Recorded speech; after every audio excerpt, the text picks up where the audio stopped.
Hey, Called Fam, Pastor Mike here, coming at you week 3 of our series, Nothing Will. The idea that nothing will ever separate us from the love of God. Isn't that dope? I think that's the dopest thing. And so I wanted to start off this week with a story. So what's pretty awesome is that if you guys didn't know, there are called campus clubs at schools. And actually this story comes from one of our students who at the Moanalua I was at campus club. They were able to share this testimony, and I wanted to just share with y'all. So what ends up happening is this guy gets a denim jacket, and on the back of it, just in bold white letters, it says, "What a friend I have in Jesus." And he was saying that he was just like so excited to just like wear this jacket. One, it's denim, so I mean, shoot, it's gotta look cool. And the thing is that he puts it on while he's at home, looks it over. You know what I mean? I don't know. Anybody ever check yourself out in the mirror? Anyways, I digress. So keep it rolling. He's excited. He's wanting to he's like, man, I'm gonna wear this. Gets in the car, goes to school. Once he gets to school, though, he kind of second guesses it, and he's kind of like, ooh, like what are people gonna think about this jacket and what's on it? You know what? I'm not going to. So he actually ends up taking it off, and he goes about his day regular. All right. So interesting enough, this goes on for a couple weeks, and he still sees it, and he's like, man, do I want to wear it? Do I not want to wear it? And of course, the thought is like, yeah, man, I want to wear it. I love Jesus. Like, I'm not ashamed of Jesus, but it was more like every day he'd come and he'd be able to say like, man, but what are people going to say about me? What are my friends going to say? Like, they're going to know now. They're going to really know.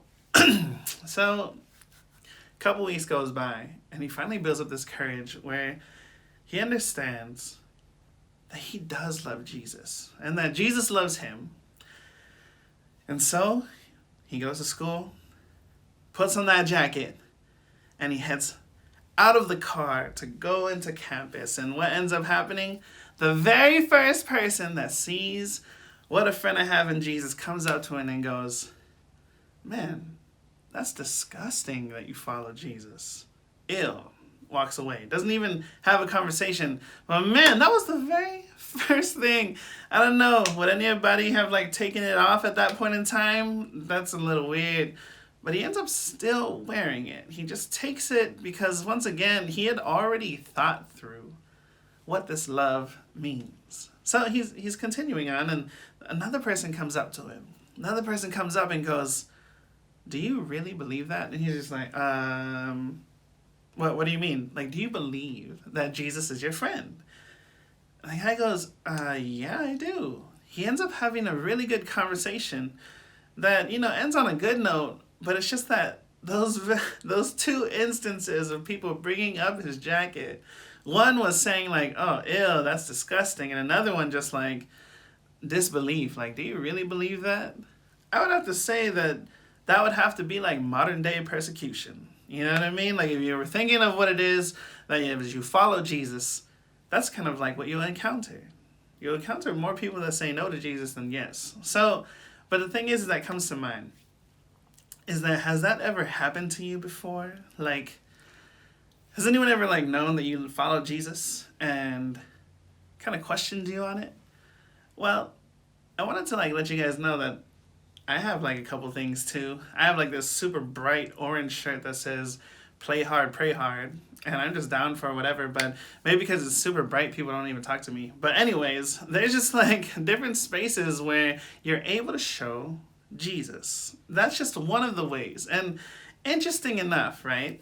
We're digging into Colossians today. So this is Colossians chapter 3, verses 12 through 14, but we'll just read 12 and 13 for right now. And this is what it reads. It reads, since God chose you to be the holy people he loves, you must clothe yourselves with tender-hearted mercy, kindness, humility, gentleness, and patience.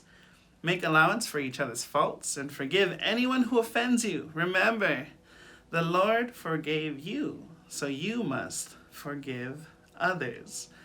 Man, this is amazing because just as our friend put on that jacket to let people know that he loves Jesus, that he's a friend of Jesus, that Jesus is his friend, we can actually put that on ourselves.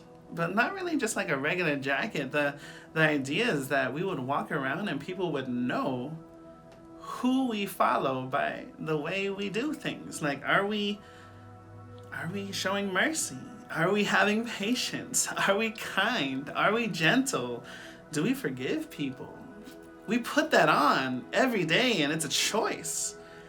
And the thing that comes to mind is, so it kind of ends that verse by saying, remember, the Lord forgave you, so you must forgive others. The idea behind this is like, it's really hard to put on Jesus if you haven't really figured it out your own self.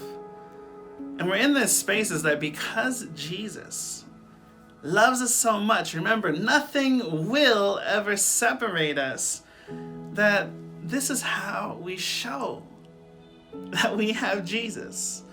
The next verse, it says, above all, clothe yourselves with love, which binds us all together in perfect harmony. So I want y'all to remember this. Here's this point, that we are supposed to put on love. That we're supposed to wear love at all times.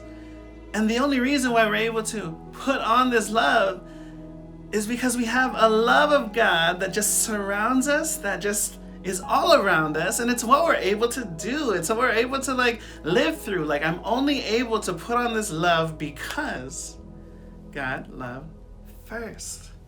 Now we've been in this space of understanding that nothing will ever separate us. Like, no matter what circumstance, it will never separate us from God's love.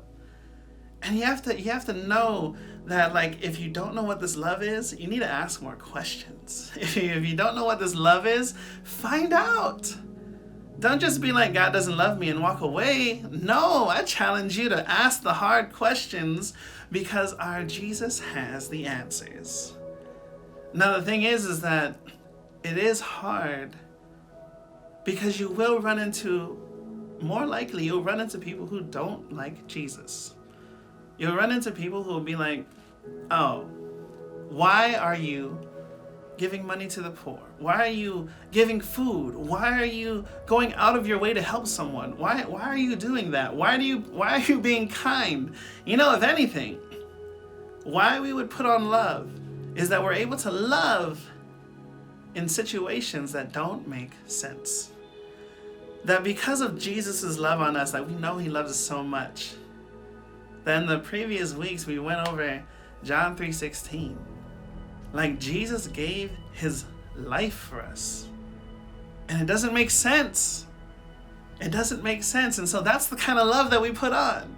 We put on a love that doesn't make sense. That we would hug somebody who normally people don't hug. We like say hi to someone that maybe we just never say hi to before. We do things that don't make sense, but it makes sense when you know that if God can love me, if God can love you, then man, God can love everyone. So fam, because of this love that God has, because of that nothing will separate kind of love, that's why we're able to put on that love. And I challenge you to put love on. That when you go with your family, when you go with your friends, when you go to school, when you go to work, when you just go out, love. That's what we're called to do. So now bow your heads and just reflect on that space of how can I love more as your call leader leads you out in a prayer.